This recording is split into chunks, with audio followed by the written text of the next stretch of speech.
So listen, your appreciation, please, for Richard Klein. Thank you. Good luck. I am extremely grateful to Heather for asking me to talk about why I love documentary. It's a privilege, I think. But with that comes a danger, and talking about documentary invariably leads people like me to start spouting pompous nonsense. So I've opted for simplicity in my approach, for which forgive me. So I love documentary, I have done all my life, and I love it because I believe documentary to be the most enduring of television genre. It's stranger than fiction, it's funnier than comedy, and it's more amusing than entertainment.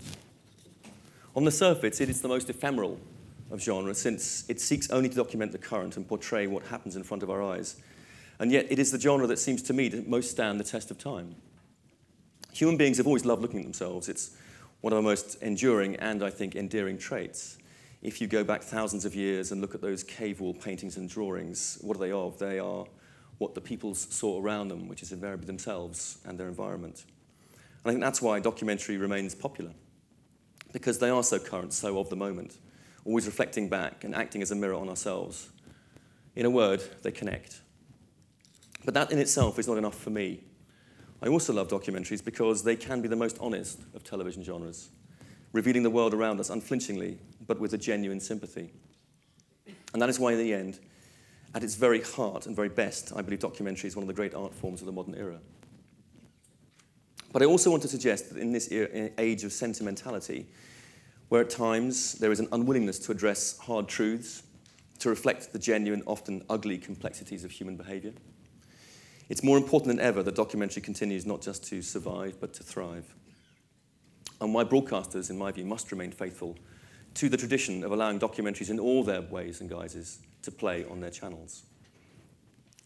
So, why is documentary so enduring?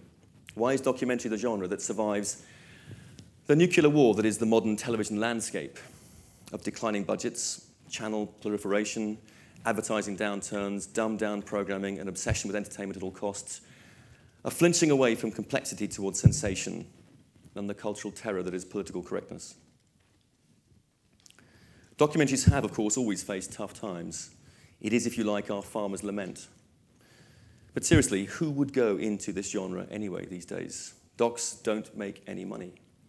Documentary is typically a single film genre, which makes no financial sense in the modern world. And budgets are always being cut. The BBC, for one, is 1 year into a 5-year efficiency program that will see budgets reduced by as much as 20% by 2012. And that's if they actually get commissioned. If you make a doc anyway, before a commission, then broadcasters will invariably acquire them for even less. And co-productions, not exactly fun either. Tramping around half a dozen festivals to raise money from bored commissioning editors, like me perhaps, more intent on trying to get to the bar to moan to their commissioning editor colleagues about how no one offers them any good ideas. What else?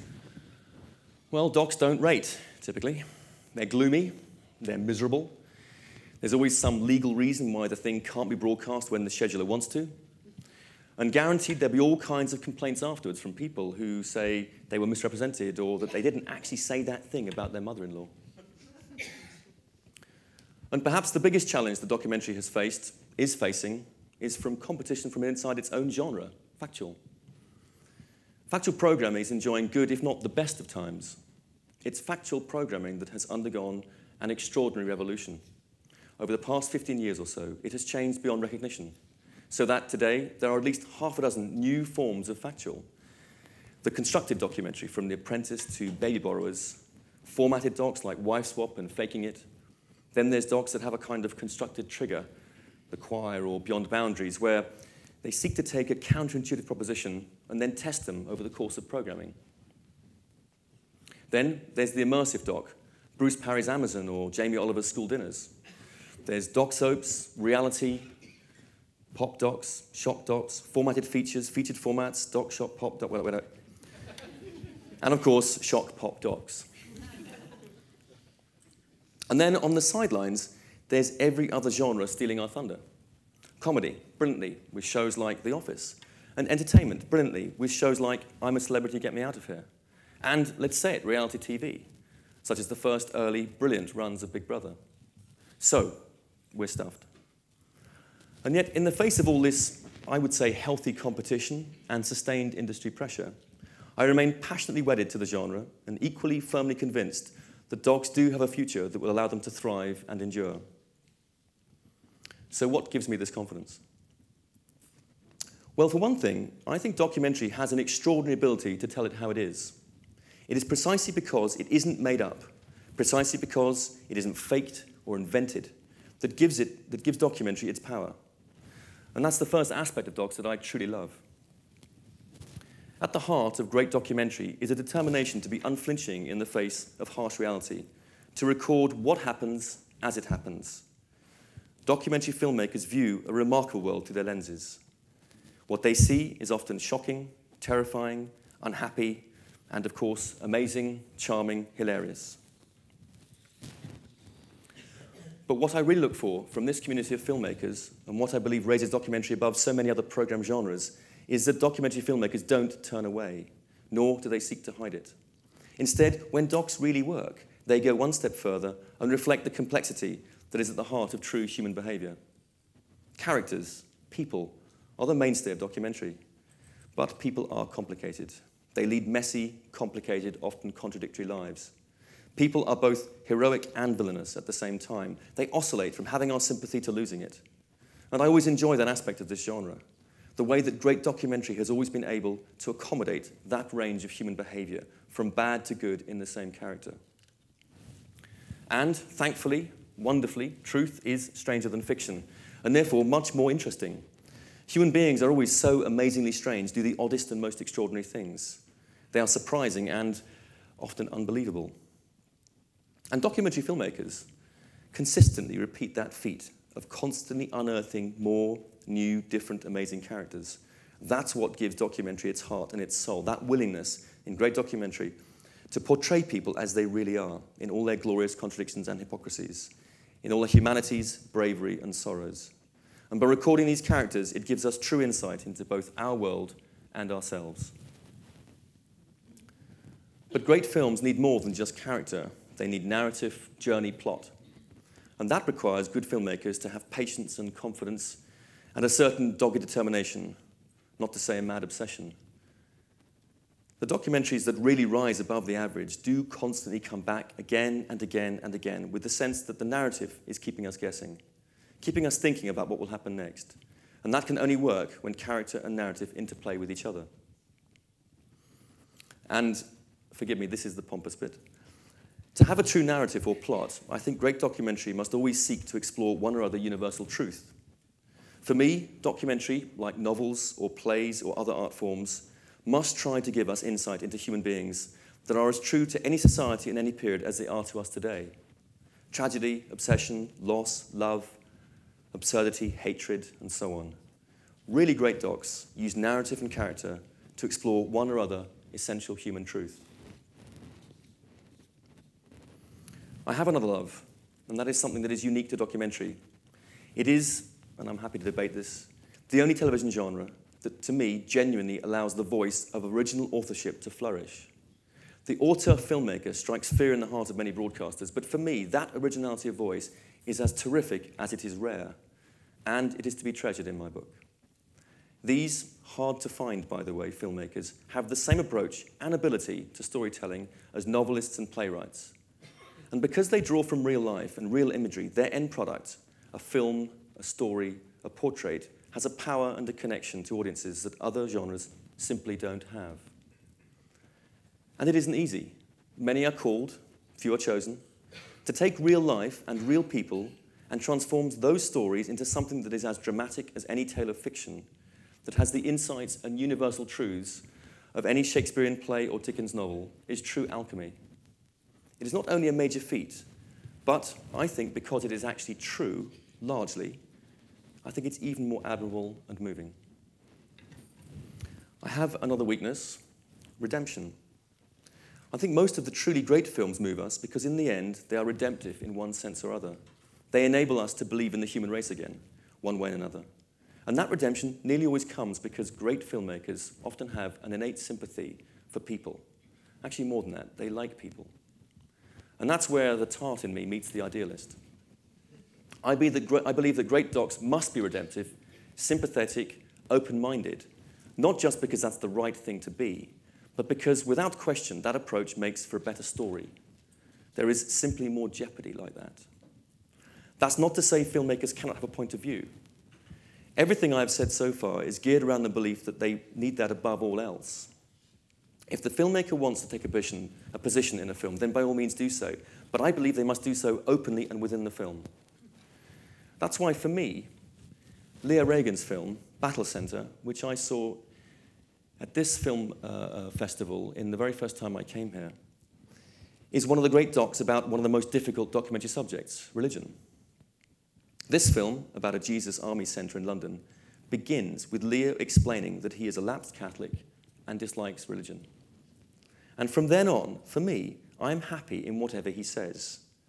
And despite documenting extraordinary human failing and quite rough justice, his own filmic journey is one of majestic insight, to the point that by the end, one thinks the world is a better place for these people, and perhaps more importantly, that it perhaps isn't quite so crazy that these people give their lives up to God. No more crazy, perhaps, than spending 15 years of your life trying to win a piece of gold at the Olympics. Just perhaps a little less selfish.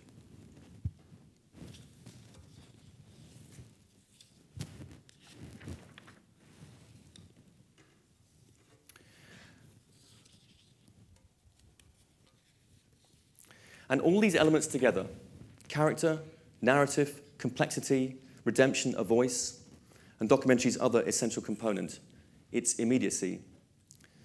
And this genre has a relevance that audiences find deeply attractive. In the end, great docs connect with people, and that's why I enjoy them so much. Of course, not all is completely rosy in the world of docs. Some aspects of the documentary form have tended to debase the currency of documentary. There is a fashion for a false cod sympathy to be extended within some programs and by default to our viewers, which leaves us all in a state of denial. There is too much documentary that purports to be redemptive, sympathetic, complex, unflinching, but actually is none of these things, just wallowing in emotion and sensation. And other docs suggest that by following this set of rules or that set of guidelines, or to lead your lives this way or that way, that somehow all will be well in their lives when the cameras leave town. I think these programs offer false hope. And too many docs are commissioned, frankly, to do no more than shock and titillate to the thrill. They may well have some semblance of insight, but actually it's a mask to feed our baser desires to stare, to mock, and to revel in sensation. And perhaps my chief irritation, too many documentaries purport to offer an unbiased view of the world, but are nothing but unbiased. As I've explained, I have nothing against the point of view. I just think the filmmaker has a duty to declare his or her view so that the viewer knows where he or she is coming from.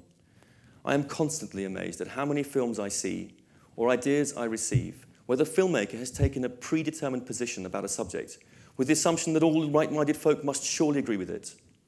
It's the sound of one hand clapping, in my view. As a commissioning editor, I can tell you I have never had a proposal from a filmmaker to make a film that says Castro or Cuba are a bad idea. I've never had a film proposal that says Ronald Reagan was a great president, and plenty that sought to suggest Bill Clinton was. I've never had a proposal that sought to argue that capital punishment was a good idea. And yet, wouldn't that be interesting, if only to promote debate on any of these subjects? And let's not kid ourselves. Too many documentaries are unoriginal and indulgent. And there is that unhealthy obsession in documentary with length. I also do have concerns that the room for the original voice of filmmakers has been eroded. Constructed series that overly rely on a set formula that is repeated each week are common currency at the moment. There's nothing wrong with that. I've commissioned some myself. But the proliferation of these programs does reduce the range and variety of our factual diet. And for me, they can have the same impact as a Big Mac. They are unsatisfying. I also believe we live in a sentimental age. Yet it's also an age that wants everything reduced to a simple black or white. This is an age where allowing complexity to play itself out in the course of a film is seen as either too tough for an audience to deal with or too politically awkward. I believe documentary has a duty to counter that. It can and must continue to reflect our world in an unsentimental, always sympathetic, but unflinching manner. It must continue to act as a mirror and as a cipher. Because I passionately believe that audiences want us to continue to reflect our society around us in all its glorious hypocrisies, strangeness, and vibrancy. They want us to reflect all shades of opinion and points of view, not just the safe liberal ones. And if we don't, that's when they feel alienated and turn away. There is, after all, more than one way to be liberal. And broadcasters must continue to be open to allowing a full range of voices and auteurs to speak on their channels. They have the same power to communicate as any poet, writer, or composer. And in the end, that's also why I believe the documentary has a future. Because at the heart of all broadcast channels, in their very DNA, lies factual programming. And at the heart of factual programming lies documentary. All television flows from it. And if you get documentary right, you get television right. Thank you.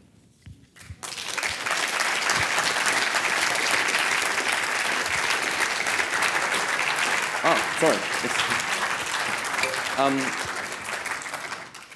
There's a little clip tape to kind of give you a moment to think about the world. If you want to play it, and then I think we're going to talk about it. Wonderful. This is the big moment, the start of the whole project.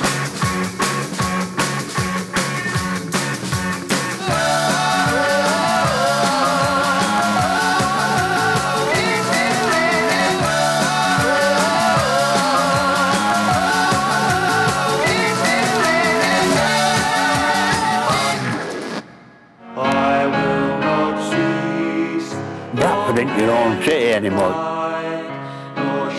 We're not interested in their culture, and I'm not interested in their culture.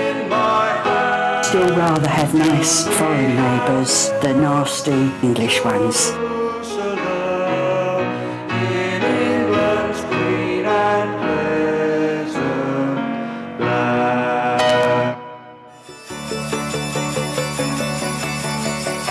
There's such potential here and it's untapped. It's very sad to see kids coming in who are 15, 16 and their voices haven't been developed since they're at primary school. I never ever thought something like this big would happen to this school. But there's some real talent.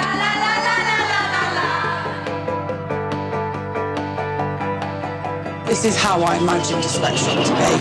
Where did we sleep? Just on the floor? Please. I don't want to be here for another minute. Maybe some of the things that thrill you won't thrill me. Maybe the things that thrill me aren't things that are going to get me 500 years in prison. It depends what you do when you're naked. I have no intentions of doing cartwheel. Okay, fine. Key thing, get the police on board.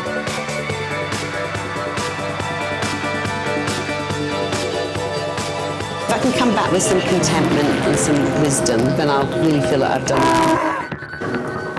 Whilst there is a gym, a sensory room, and even a rather derelict swimming pool, there are no trained staff to help the children use any of them.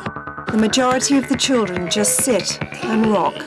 When he was smaller, I used to boast a lot about him, and it wasn't a way of saying my child's so clever.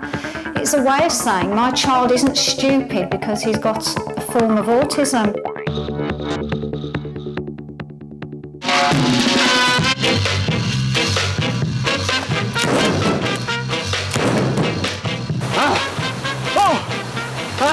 So what do you think? No, lovely. Do the monsters with you? It's very much go, go, go. I'm a professional. It's the ultimate insurance. What is it? It's a cricket box. That's better. Afternoon. What's the baseball bat for? It's better to have one than not, isn't it? What do you think I am? Some sort of clown? I'm Robert Maxwell. I built this company.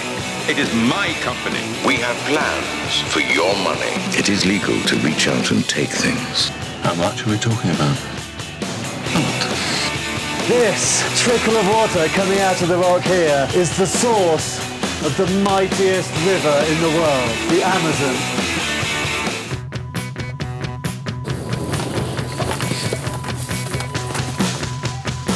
Cocaine has all sorts of reputations around the world, but one of them is sort of glamour drug. This, and all the chemicals and the smell and what's going on in it, it certainly isn't that.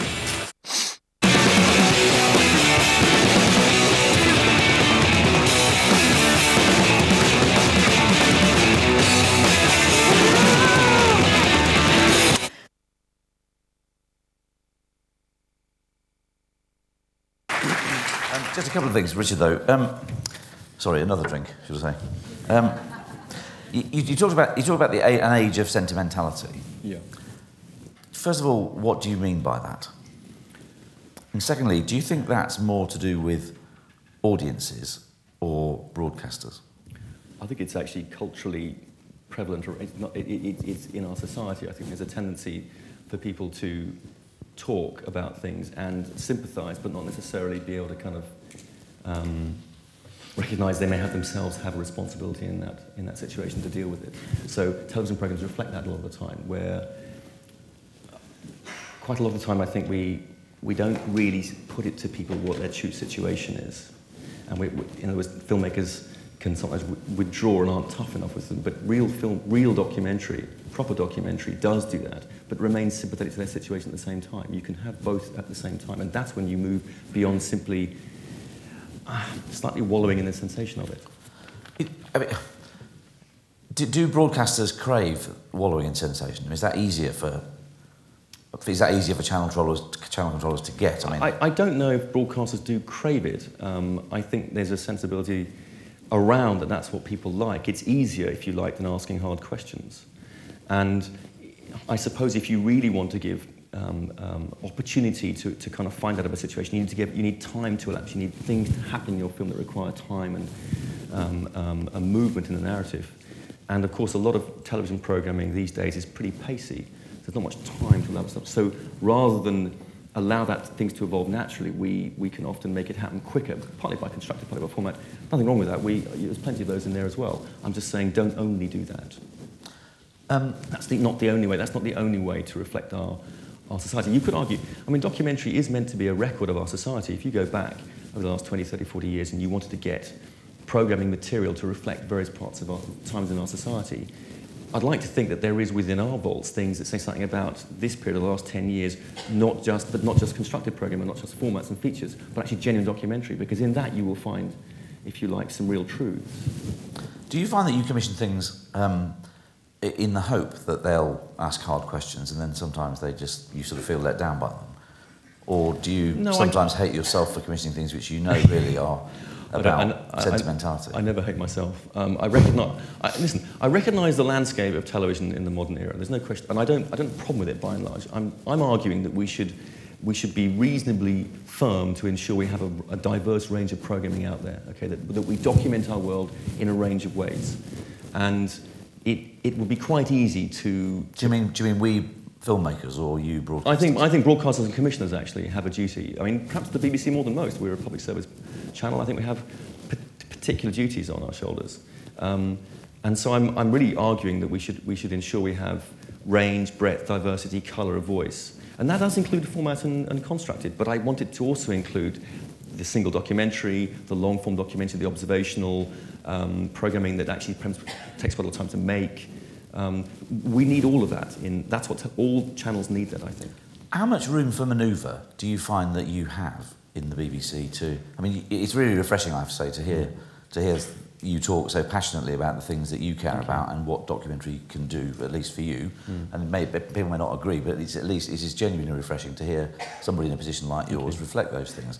How much room for manoeuvre do you think you actually have, or do you find that you have in the BBC with all its channels to actually do the things and make these things actually happen? I might be being unfair to other channels, but I think there is more room for manoeuvre at the BBC than other channels, other broadcasters, in my view. Partly we have 4 channels. There is more room for manoeuvre on certain channels than others. There's more room for manoeuvre, I would imagine, on BBC 2 than BBC 4 than there is on 3 and 1. Nonetheless, we've just created a slot at 10:35 on BBC 1, which will seek to carry on that tradition of observational documentary programming. There is room for manoeuvre. It is a difficult area, though. I am constantly having to make compromises, or I'm constantly having to kind of juggle. All commissions have an opportunity cost. If you do that and that, you ain't going to do those other 10 things. That's the reality, and it's a hard reality. We annoy more people than we please as a result. I hope that we get it. Is it me? Sorry, something's making an old noise. I hope that we get it right. But there's no question that there are things which I would like to get commissioned, which I don't. I bet that's true of every commissioning editor. There are also some things where I think, actually, we got it. We did that. We did those things. When you talked about documentaries and you went through the list of the problems with them, they don't make any money, they don't get watched, blah, blah, blah, blah, blah, blah, blah. Do you think that's the way that channel controllers see them? No, I don't, actually. I mean, I think that is the way you could see them, and all those things are true, by and large, in part, depending on how you look at it. I don't know. I think channel controllers, I mean, I can say I've worked with about 8 or 9 channel controllers, and to a lesser or greater extent, they all accept and recognise that documentary is at the true heart of the DNA of channels. There is occasionally arguments about how much. I want more, they might want less. And depending, I either get what I want or I don't. I do think in the modern world, when there are so many other genres and so many other forms of reflecting our society, I mean, particularly in those constructed documentaries, it naturally takes up the airspace and the money of observational. I have to tell you, I'm delighted we have all those other formats, though, and other shapes. It's given us fantastic variety. I mean, I do think factual is in fantastic shape. BBC is actually commissioning more factual programmes than ever before. We're coming down from a peak in this new period of slight retrenchment. But the BBC doesn't have an in-house documentaries department anymore, does it? No, does that matter? It doesn't have a department per se. It has 3 or 4 centres of excellence. London, Bristol, Wales, Scotland all have documentary filmmakers and exec producers who make them. I suppose what I was trying to get at, is there are some cultural questions here, aren't there? Sort of aspiring to deliver the sorts of things that you want. That is a sort of cultural question. It's something that producers kind of have to have. Yes, and traditionally, go back far enough, when the BBC had the documentary department, for good or ill, that's where some of those things resided. I mean, in some pretty awful guises, it has to be said, but they were sort of there. I agree with you. I mean, actually, in some ways, there were times, I think, when, we weren't really necessarily reflecting all opinions, all shades of society and so forth. Still, there's an issue with that, in my view. Different answers. In terms of in-house, I think there are centres of excellence, and they will continue to be, and I certainly, when I was commissioning documentaries from in-house, which I'm not doing anymore, supported them. There's a fantastic creative supply base in the independent sector as well, a whole range of exec producers, directors, producers, whatever, and quite a lot of those actually started at the BBC. Whether the BBC should have a full documentary department or not actually is probably above my pay grade, frankly. Okay, look, well... if I'm honest. Okay, look, the other thing is, I'm sure you're right. Most channel controllers that I've ever met, when a great documentary happens for them, they love it. They couldn't... You won't find bigger fans of documentary that's worked. But of course, that's the end result of a process which, as you know, is sort of lengthy and difficult and time-consuming and expensive. Yep. It's a percentage game. It's not. There's no certainties in any of this. You commission 10 things. If 5 or 6 really work very well, you've done fantastic. Same applies to drama, by the way. No, sure. And then it costs more. But I wonder about the degree to which, even in the BBC, there is sufficient understanding or latitude given to you and your colleagues to help these things to happen. So, for example, at a session with the commissioners the other day here, there was some discussion about what BBC One wanted and what BBC Two wanted and whatever. And I may have misheard, but I think I heard that BBC Two, there was limited space for single-hour documentaries on BBC Two, very limited, and this was really, they were more than likely going to be aimed at people who already had established themselves and had a voice and the sort of Molly Deneen, Morgan Matthews sort of thing. Yes. And so you think, hang on a second, so you're not really saying that BBC One's the nursery slope, are you? I don't sort of, so I'm still thinking, no. So, they all like it when they get it, but are they giving you enough latitude to help it happen? Again, I think some controllers more than others would be an answer. I have quite a lot of latitude. I think it's inevitable that single documentary, because they are very, very risky, although they are actually relatively inexpensive, in my view. The latitude for new or up-and-coming directors to make films there is limited, I have to admit it. If there's a particular name director who I'd like to work with, we have a film idea, I'll get it commissioned, there's no question, on whichever channel you care to name. I would say there are 2 or 3 places. I mean, for example, we've got a small space on BBC Three where we're looking for particular filmmakers. I recognise that's a different kind of game to the one you're talking about on BBC Two, but nonetheless it's there. I think Nick Mirsky's Wonderland, which I actually originally commissioned, by the way, that strand, is for new filmmakers. So there's a bit of room. Inside, I would say that the other thing is, inside certain sorts of programmes where there's an awful lot of observational documentary filmmaking. Directors can emerge from that and start to progress. And also, I think on strands like Previously One Life, now an untitled but sort of incidental strand on BBC One, we can find ways. It's limited. I recognise that reality. I would love to feel there were more slots. I suppose in the modern era, it's very hard to get them marketed. It's very hard to get them played. It's very hard for them to get noticed. And we could do better, I guess. We could do more. I'd love to do more.